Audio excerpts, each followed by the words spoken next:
And our second main topic today gets submitted to us by Frankie, who writes, I'm a layman when it comes to cinema. That being said, can you explain and elaborate on how an embargo on reviews works? Why studios have them, and does the timing of lifting embargoes show what a studio feels about their project? Thanks, and may the force be with you. All right, thanks a lot for sending that in, Frankie. And you know what? It is fun. I've addressed this a couple of times over the years, but I forget that it's easily on a weekly basis that the whole concept of review embargoes come up, that we got to talk about. There's an embargo on this, the embargo hasn't left on that, blah, blah, blah. And there's a lot of people who just, well, okay, I got a basic idea, but what is an embargo and what does it mean? The basics of an embargo, particularly when it comes to movies, and this is true in some other industries as well, but we're talking about movies right now, is basically this. A studio invites you or me to go to see an early screening of a particular movie. Because traditionally, movie critics used to be just writers for newspapers and things like that. And it takes time for you to gather your thoughts, write out a good articulate article. It's not like today with effing morons like me who just get on, this is my quick 30-second review coming out of the theater. I loved it. Like morons like me. Film critiquing was an art. And there are still film critics today who do it as an art. And that's why I also will then review a film the next day on the John Campea Show, go more elaborate into it. But it would take time. And so what the studios would do is like, we are going to allow you, the press, to come and see this movie early. And we're going to show it to you 2 weeks, 3 weeks, whatever early. However, in exchange for coming out to this screening, it used to have to sign a contract. They don't make you sign contracts anymore. But you have to agree that you will not release a review until at least this date. Because, we have, and the reason studios do that is because they have marketing strategies. And believe me, these work.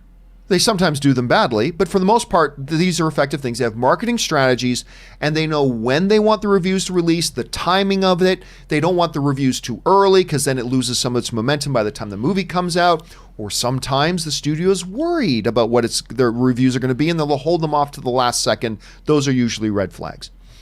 So the basic premise of it is this. You get to come see the movie early, but in exchange, you agree that you're not going to release your reviews until X date.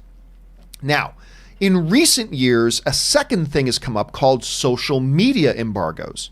Because now there's two separate things. Now there's your full review embargo, but Disney, for instance, you could go to a Disney screening and they'll say, okay, you cannot release your review of this movie until December 4th, but you are free to give a quick reaction online as of tomorrow. Again, this just plays into their marketing strategy of create some buzz right now and then create more buzz 1 week later. So hit the market with buzz with these critics' social media reactions, and then hopefully if it's good.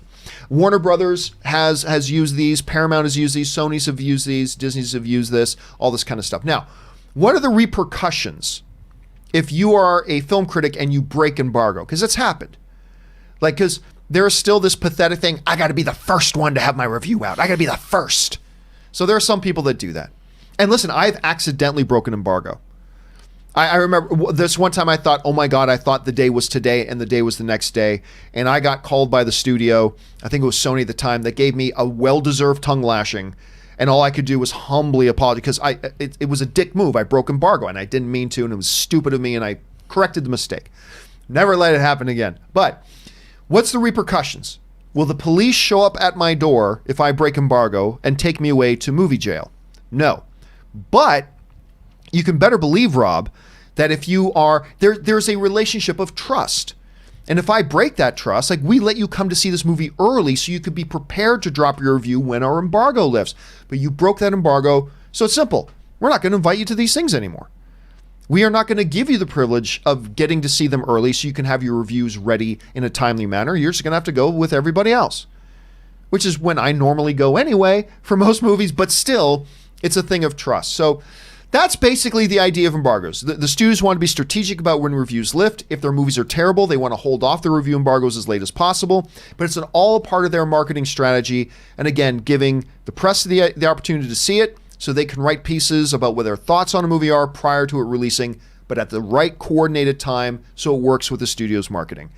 That's the basic idea, good or bad, of embargoes. Rob, have you ever had to have an experience with a review embargo for yourself or anything like that? Well, yes. I mean, I've been bound by review embargoes, especially because, you know, I think one of the things that people don't understand is if you're living in LA or any of the major media markets, it's your job to review movies. I mean, like, it's a paid job. Even though John has a YouTube channel, you're a professional.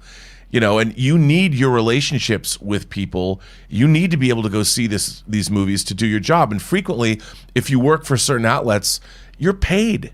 You know, you're an employee, so it's your livelihood. And a lot of people don't get that.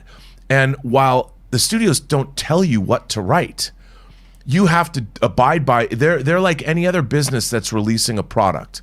It just happens to be a product that we all love so much. We all love movies. But make no mistake, it's a product. And these companies have spent hundreds of millions of dollars on marketing and making these movies. And while movies seems fun and covering movies is great, and we love talking about movies, these companies take it very, very seriously. And it is a privilege to be invited to come see these movies. And we then can monetize that by reviewing things. And so it's a relationship that you're having with a company, with a business, and you're helping their business. They don't tell you what to write. And if you hate their movie, they'll never tell you, well, you can't write. If you write this movie sucks, you're never going to come to another one of our reviews. They don't do that. But you do have to abide and at least respect the fact that these major studios have a huge investment in these movies.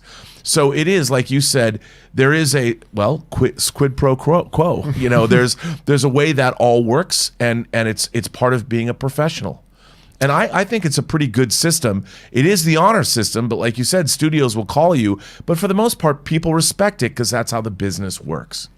Hopefully, guys, you found that for those of you who were a little bit questioning on what embargoes are and what they are not, I hope that cleared it up a little bit. If you have any other questions, jump down to the comment section below and let me know.